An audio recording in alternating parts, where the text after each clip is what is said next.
Hi class, here again with the last video for the cadence pattern in a sharp key. This sharp key is E major, right? So hopefully when you're learning these scales, right, when you're practicing these scales, you're also practicing these cadence patterns, right? Because they go hand in hand. They're the same key, they're in the same key, right? So the last video I kind of hinted at kind of a heavy topic, right? Which was adding another note into our left hand. Don't worry too much about getting it down. Don't worry about getting too much. Make sure you're able to play the chords cleanly, smoothly, without hesitation, and strongly, right? That is a hallmark of a good piano player, because if we can play them cleanly and we can play them smoothly, then that means we'll play them in time. And if we're playing them in time, then we're being a good member of any ensemble or a good accompanist, right? No one wants to have a piano player struggling with chords. It's one of the worst things you can possibly imagine working with in a group or an ensemble setting, or as a collaborative pianist, right?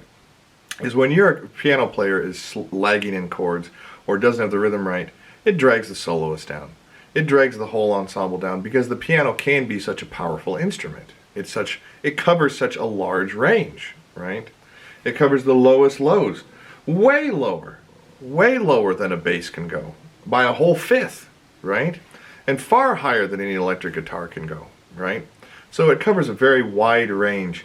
So making sure we can play these cadences, I would say the all-encompassing word would be confidently, is crucial. So, that being said, we are on to E major containing 4 sharps, F, C, G, and D.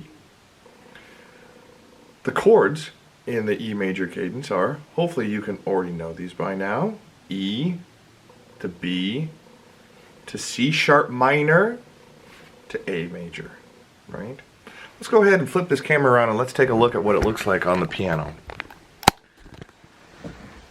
And I think for brevity's sake, I'm just going to repeat the last accompaniment style that I did in the previous video. But first, let's play our cadence as we know it.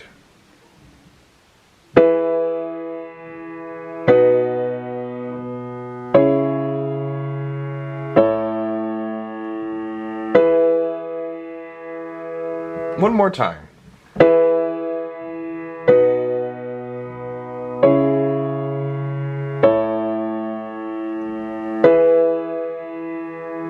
Let's see what that looks like with the pattern I did before. Right? I just added that extra note on top, right?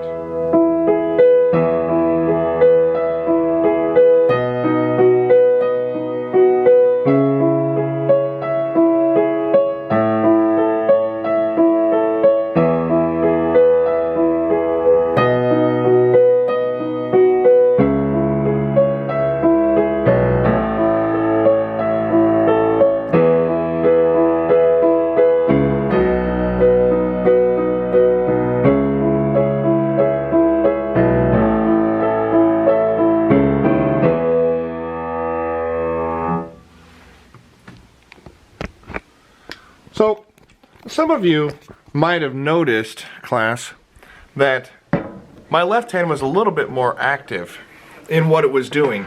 And that was kind of the first exploration into kind of a walking bass line, right? And we'll discuss more of that as we get into our flat cadences. So, hopefully these sharp cadences are treating you well and you're starting to explore different ways of playing them. That being said, class, remember, practice, practice, practice, and always get a hold of me with a question.